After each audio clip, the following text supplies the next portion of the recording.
Há batalhas acontecendo agora, e você não consegue vê-las. Enquanto o mundo segue sua rotina, luzes acesas, vozes nas ruas, telas brilhando na escuridão, existe um combate silencioso sendo travado sobre a sua alma. Não é metáfora, não é imaginação. É uma guerra invisível. Em momentos de angústia profunda, quando pensamentos sombrios parecem sussurrar no silêncio da noite, quando o medo chega sem explicação, quando a tentação parece maior que a força, alguém está lutando. Uma presença firme, uma espada erguida contra aquilo que você sequer percebe. Ele não dorme, ele não hesita, ele não recua. Mas quem é esse guerreiro que enfrenta as trevas quando você está mais vulnerável? Há um nome que faz o inferno estremecer, e essa história começa antes mesmo do tempo existir. Muito antes de qualquer império se erguer sobre a terra. Antes que reis fossem coroados ou guerras humanas fossem travadas, já existia uma ordem invisível sustentando a criação. Nas páginas do livro do Apocalipse, encontramos um dos relatos mais impressionantes da história espiritual da humanidade. Uma batalha no céu. Não uma metáfora poética, mas uma revelação espiritual profunda. Um confronto entre fidelidade e rebelião, entre luz e trevas. E houve batalha no céu. Ali aparece aquele cujo nome ecoa como um grito de guerra. São Miguel Arcanjo, o príncipe das milícias celestes, o defensor da soberania divina, aquele que se levantou quando parte dos anjos escolheu a rebelião. A tradição da Igreja sempre reconheceu Miguel não apenas como um símbolo, mas como um guardião real da humanidade. No livro de Daniel, ele é chamado de o grande príncipe que se levanta pelos filhos do teu povo. No Apocalipse, ele lidera o exército celestial contra o dragão. Mas essa batalha não terminou no céu. Ela continua, e talvez você esteja no centro dela. Se esta verdade toca seu coração, inscreva-se no canal para continuar aprofundando sua fé através das histórias dos santos católicos. Deixe seu like para que mais almas descubram essa luz e comente: São Miguel, defendei-nos no combate. Porque entender essa guerra invisível pode mudar completamente a forma como você vive cada dia. Diferente dos santos que caminharam sobre a terra, choraram, sangraram e escolheram a santidade no silêncio dos dias comuns, ele nunca foi humano. E ainda assim, sua história toca profundamente a nossa fragilidade. O nome São Miguel Arcanjo não é apenas um título celestial, é um grito, uma pergunta que corta o orgulho como espada. Quem como Deus? Miguel. Um nome que não exalta a si mesmo. Um nome que não proclama poder próprio. Um nome que é, em essência, humildade absoluta diante do Criador. Quando uma parte dos anjos, liderados por aquele que se tornaria o adversário, ousou desejar o trono que não lhes pertencia, houve silêncio no céu. Um silêncio pesado. Um instante eterno onde a liberdade foi testada. Foi então que Miguel se levantou. Não com arrogância, não com fúria descontrolada, mas com fidelidade inabalável. Quem como Deus? Essa não foi apenas uma resposta ao orgulho de Lúcifer, foi uma declaração eterna de alinhamento. Miguel não lutou por poder, lutou por ordem. Não buscou glória própria, defendeu a glória divina. E é por isso que ele se torna tão próximo de nós, porque toda batalha espiritual começa com essa mesma pergunta. Quando o orgulho nos seduz, quando a autossuficiência nos cega, quando a tentação sussurra que podemos ser nosso próprio Deus, a voz de Miguel ecoa novamente. Quem como Deus? Essa é a origem do guerreiro, não feita de carne, mas de fidelidade, não marcada por queda, mas por escolha, e é essa escolha que o torna o defensor daqueles que ainda lutam para permanecer de pé. Antes que existisse dor humana, já havia liberdade. Os anjos não foram criados como servos mecânicos. Foram criados livres, inteligentes, capazes de amar ou de se afastar do amor. E foi nesse instante primordial que a vocação de São Miguel Arcanjo se revelou. Não como escolha confortável, mas como confronto inevitável. A tradição da Igreja ensina que houve uma prova, um chamado à obediência diante de um plano divino que incluía algo desconcertante: o mistério da encarnação. Deus se faria homem. Aquele que é infinito assumiria a fragilidade da carne. Para alguns anjos isso foi escândalo. Como servir a um Deus que pisaria o pó da terra? Como inclinar-se diante de um plano que exalta a humildade acima da pura grandeza espiritual? O orgulho começou como uma sombra sutil, um pensamento apenas, uma recusa interior. E então, a ruptura. O conflito não foi feito de espadas materiais, mas de vontades, de decisões definitivas, de fidelidade contra a soberba. Miguel poderia ter permanecido neutro, poderia ter silenciado, poderia ter observado a rebelião crescer. Mas o amor verdadeiro nunca é neutro diante da mentira. Ele se levantou, e naquele ato assumiu sua vocação eterna: ser defensor da ordem divina, guardião da justiça, escudo contra a desordem espiritual. A batalha não começou com violência, começou com uma escolha, e toda escolha tem consequências eternas. O céu conheceu divisão. A luz confrontou a sombra, e Miguel tornou-se líder daqueles que permaneceram fiéis. Mas a guerra que começou ali não ficou restrita ao invisível. Ela atravessaria o tempo e encontraria cada coração humano disposto a lutar. Há momentos em que o universo parece prender a respiração. Não há meio termo. Não há neutralidade possível. Apenas uma decisão que ecoará para sempre. Quando a rebelião se consolidou entre os anjos decaídos, não se tratava mais de dúvida. Era oposição declarada. A ordem divina estava sendo desafiada. O amor estava sendo confrontado pelo orgulho. Foi nesse ponto que São Miguel Arcanjo fez sua escolha definitiva. Ele não negociou. Não tentou conciliar luz e trevas. Não buscou equilíbrio entre verdade e rebelião. Ele se colocou totalmente ao lado de Deus. A tradição nos apresenta a imagem grandiosa descrita no livro do Apocalipse: Miguel e seus anjos combatendo o dragão. Não é apenas uma cena simbólica, é o retrato espiritual da fidelidade em ação. O dragão, figura daquele que caiu, representa a antiga serpente, o acusador, aquele que semeia divisão. E Miguel, com sua espada, torna-se o instrumento da justiça divina. Mas o que torna essa escolha tão radical não é a força, é a pureza da intenção. Miguel não luta por si, ele luta por Deus. Ele luta pela verdade. Ele luta para que o amor não seja corrompido, e assim o céu é purificado. Os anjos que escolheram a soberba são expulsos. A rebelião não encontra mais espaço na presença divina. A batalha tem um desfecho, mas não um fim, porque aqueles que caíram não desistiram de sua oposição. Eles passaram a dirigir sua fúria contra a obra mais amada de Deus, a humanidade. E desde então, cada alma se torna território disputado. É aqui que a história deixa de ser distante, porque a escolha de Miguel revela algo decisivo.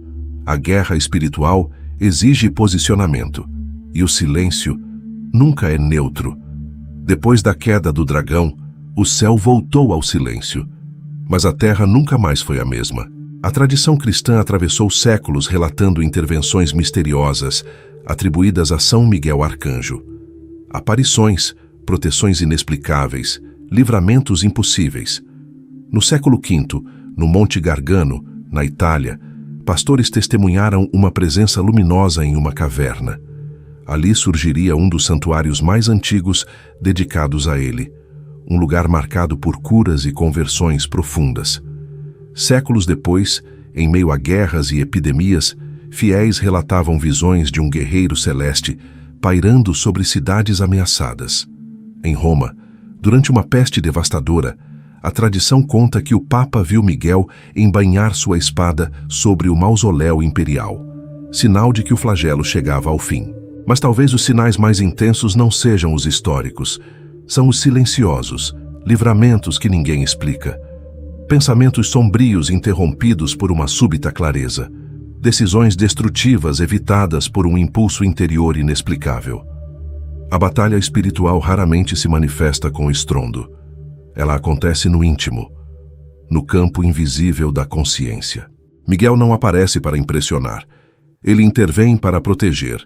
Ele age onde a tentação tenta sufocar. Ele permanece onde a fé vacila. E muitos santos testemunharam sua presença como defensor nas horas mais críticas, especialmente no momento da morte, quando a alma enfrenta sua última e decisiva travessia. A espada que um dia enfrentou o dragão continua erguida. Não para espalhar medo, mas para lembrar que ninguém luta sozinho. A guerra invisível é real, e o céu ainda envia seus guardiões. Depois que o céu foi purificado, o dragão voltou sua fúria contra a criação mais frágil e mais amada, a humanidade. Desde o princípio, a serpente não ataca apenas com violência. Ela prefere o sussurro, a dúvida, a distorção, a acusação constante que corrói a esperança. E é nesse campo invisível que São Miguel Arcanjo continua sua missão. Mas há algo profundo e doloroso nessa batalha.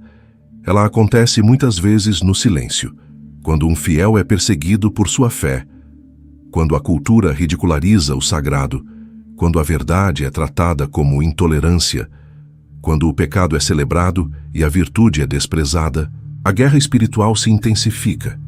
Não vemos espadas flamejantes nos céus, não ouvimos o choque das milícias celestes. O combate acontece dentro das consciências.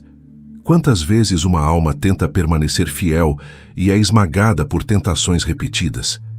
Quantas vezes alguém decide abandonar a fé após uma sequência de dores inexplicáveis?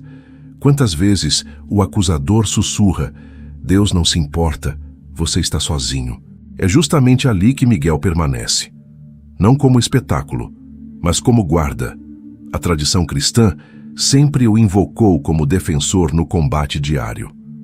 A famosa oração composta pelo Papa Leão XIII nasceu após uma visão perturbadora sobre ataques espirituais contra a Igreja. Desde então, milhões repetem suas palavras como escudo invisível, porque o inimigo não descansa, mas o céu também não. Miguel não abandona o campo. Ele luta onde ninguém vê. Ele protege quando ninguém percebe. Ele sustenta quando a fé parece à beira do colapso.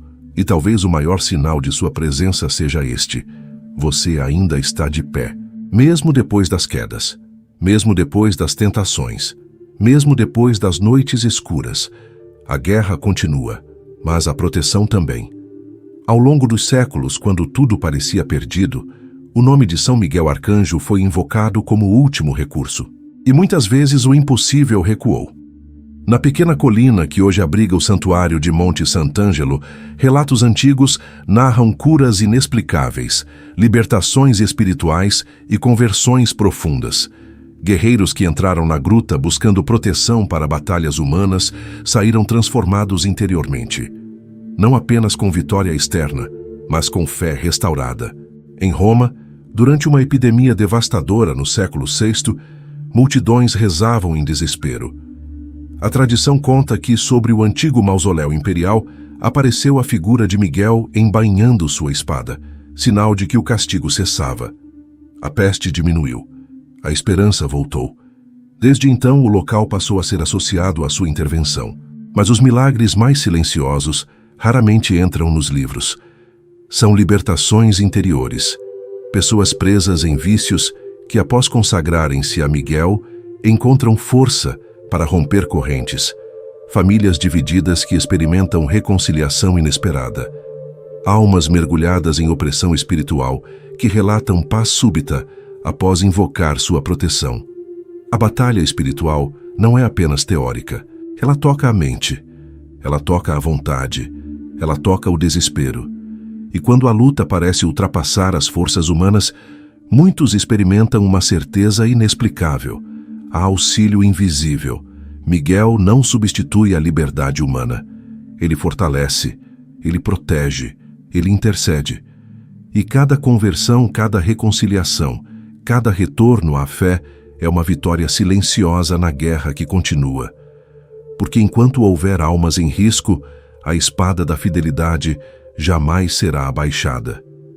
Há aspectos de São Miguel Arcanjo que muitos ignoram. Ele não é apenas o guerreiro que derrota o dragão. Não é somente o protetor contra o mal. A tradição cristã também o apresenta como psicopompo, aquele que acompanha as almas no momento decisivo da morte. Essa imagem é profundamente comovente. Quando o corpo já não responde, quando as forças se esgotam, quando a alma se aproxima da eternidade, a batalha espiritual atinge seu ápice. Não é por acaso que durante séculos a Igreja invocou Miguel na hora da morte. Antigas orações pedem que ele defenda a alma contra as últimas acusações do inimigo, aquele que tenta semear desespero no último instante. Há também uma simbologia pouco compreendida: a balança. Em muitas representações, Miguel aparece segurando uma balança nas mãos. Não como juiz supremo, pois o juiz é Deus, mas como sinal de que ele participa da ordem divina, defendendo a justiça e a verdade. Ele é associado à humildade vitoriosa, ao silêncio fiel, à coragem que não busca aplausos. Outro detalhe marcante é sua ligação com lugares elevados. Montanhas, colinas, santuários no alto, como se sua presença recordasse constantemente que a batalha espiritual exige elevação interior, olhar para cima. Ele não age apenas em confrontos dramáticos, ele inspira resistência cotidiana. Ele fortalece decisões ocultas, ele sustenta promessas feitas em oração silenciosa. E talvez o aspecto mais profundo seja este: Miguel nunca aponta para si. Seu nome é pergunta. Sua missão é defesa. Sua glória é refletir a soberania divina. Quem como Deus? Essa pergunta ecoa na hora da tentação, na hora da dúvida, na hora da morte. E cada vez que ela é respondida com fidelidade, uma nova vitória acontece no invisível. Chegará um dia em que toda a guerra invisível será revelada. O que hoje acontece no silêncio será manifesto. O que agora é travado na consciência será plenamente compreendido. Cada tentação resistida, cada lágrima oferecida, cada escolha fiel. A tradição da Igreja, inspirada pelo livro do Apocalipse, aponta para um desfecho definitivo. O dragão, símbolo da antiga rebelião, não terá a última palavra. O mal não é eterno. A mentira não é soberana. E ali, mais uma vez, aparece São Miguel Arcanjo. Não como figura do passado, mas como presença ativa na consumação da história. Mas antes desse dia final, há o seu dia, há o seu combate, há sua decisão cotidiana entre luz e sombra. Há a sua fidelidade nas pequenas escolhas que ninguém vê. A batalha espiritual invisível não é uma lenda distante. Ela atravessa sua mente quando pensamentos de desânimo surgem sem aviso. Ela toca seu coração quando a fé vacila. Ela se manifesta quando o orgulho tenta ocupar o lugar de Deus. E é nesse campo íntimo que Miguel continua a lutar. Talvez você esteja enfrentando uma guerra silenciosa neste momento. Talvez ninguém ao seu redor perceba o peso que você carrega. Mas o céu vê. E a proteção não cessou. Hoje você pode responder à mesma pergunta que ecoou no princípio: quem como Deus? Se essa mensagem fortaleceu sua fé, escreva nos comentários: São Miguel, defendei-me no combate. Inscreva-se no canal para continuar mergulhando nas histórias profundas dos santos católicos. Compartilhe este vídeo com alguém que esteja enfrentando uma batalha invisível, porque enquanto houver almas lutando, o nome que faz o inferno estremecer continuará sendo proclamado.